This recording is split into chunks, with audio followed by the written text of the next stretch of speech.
कर रहे हो 10 मिनट का क्या करें 4-5-6 मिनट का हाथ दुखला जाता एक पूरे कर 5-6 मिनट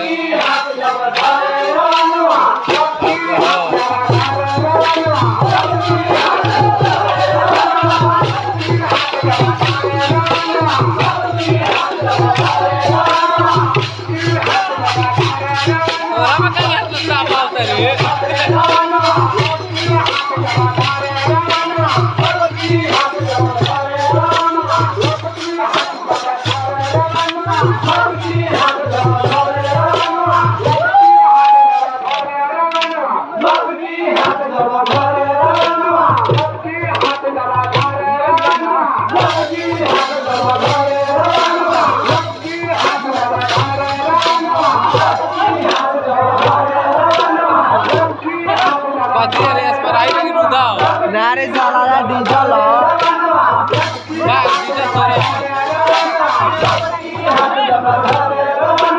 डीजल मोटी देर काम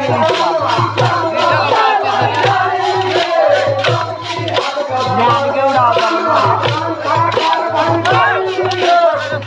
धीरे धीरे करता 5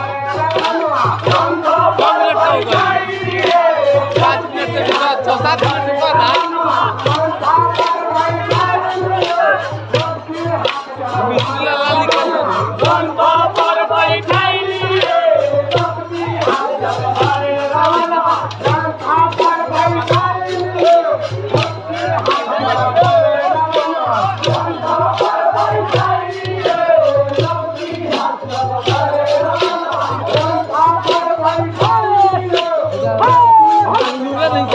उनका डर लगा था